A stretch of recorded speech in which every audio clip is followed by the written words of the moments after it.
Hello, let's talk about drawing. And today we are going to be looking at something important, and it's drawing what you think you see. And it's a unique problem some artists face. Why do we have this problem? We need to ask ourselves, and what does it mean to draw what you think you see? If you have watched other videos I've created on drawing, I always say draw what you see. Now, unfortunately, there are some artists that draw what they think they see. So now it's a problem. You see something, but what you think you are seeing is wrong. For example, and I will give you examples where these issues occur. A very good example is this image we have here. This image you see on the left. Now, where we'll be focusing on is mainly on this part of our arms. You can see how the hand is in shadow.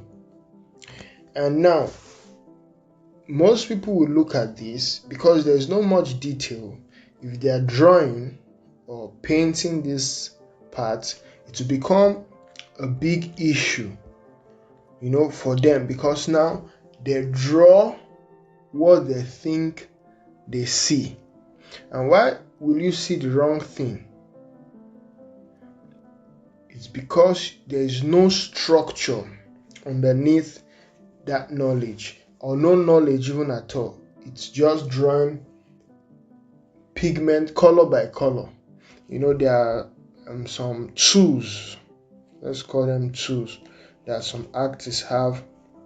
Even for painters, there's this stuff they call cubes.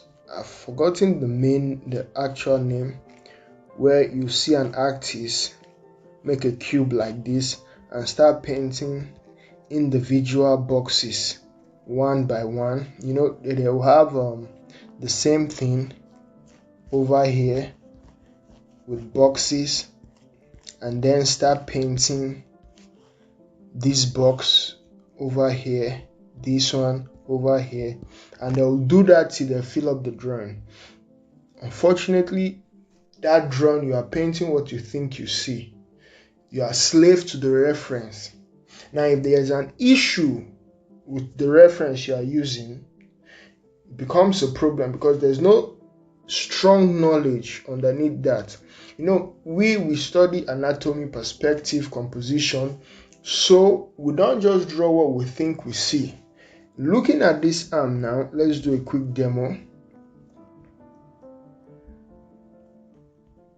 demonstration. Looking at this arm, her hands now,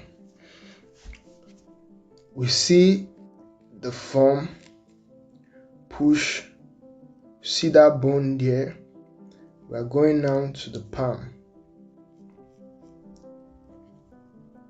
Now, everyone can see nothing there is seen, but because I have knowledge of anatomy, I have knowledge of structure, there's a drawing exercise for hands. I animate too, so you have to know how to do most of this thing. I can easily draw hands. I can look at my hands also, my fingers. I can easily come up with something like this.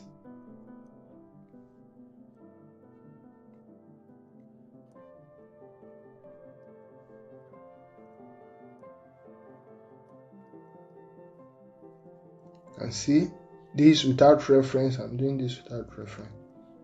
But I can easily come up with something like this. I can push this here. This is exaggerated. So I can easily come up with something like this, because I know the underlying structure. We can refine this if we want to, but that is not the point we're trying to make. But I can easily come up with something like this because I know what I'm working on. So when we come to this point and I look at this, and one of the things I was trying to talk about also was the hands. If we reduce the opacity, this is the structural knowledge made of cubes. You can see this as cubes. These become like a box,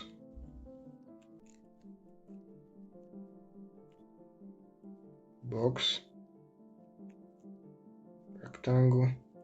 Then it goes down. You can see this.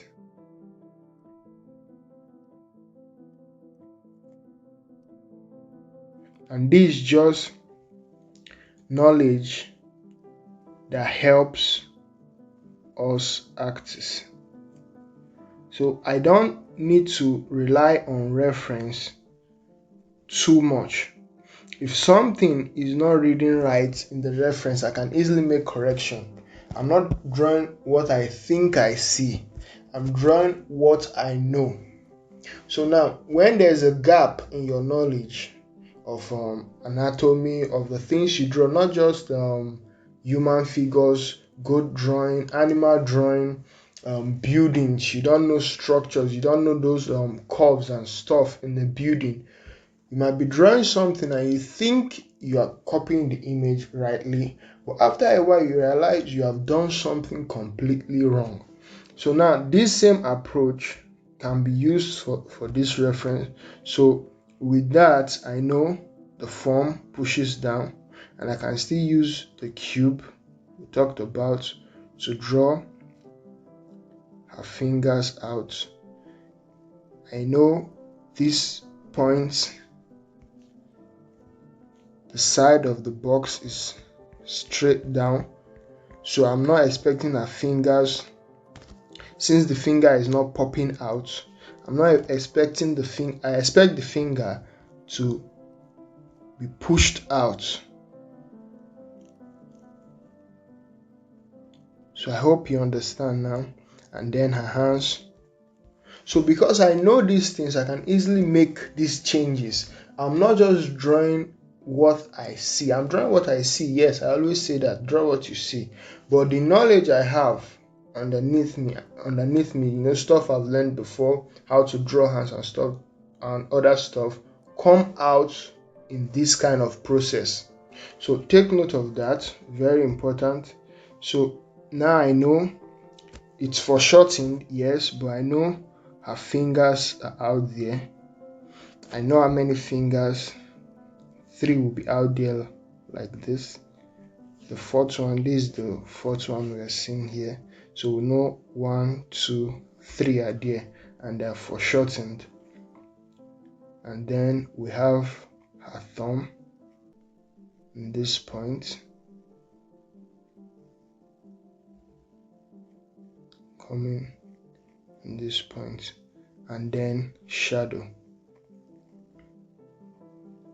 Feel that bone. So this is something we ought to know. So with the bathtub corner edges over there, we can easily make the changes. So very easy. So don't just draw what you think you see. Draw what you see. You are seeing a hand. So what will help you to understand what you are seeing is having, a basic knowledge of that thing you are drawing. If not, you'll be a slave to your reference. Everything you have to look at the reference. I'm telling you, if we zoom in, you can see it's not clear at all. I'm not trying to make up something from you. You look at my own drawing now, you can see the forms clearly. Then we have shadow over here. just doing a quick one shadow here too. You can add light. Not going to add it much, but just trying to make you understand the whole idea.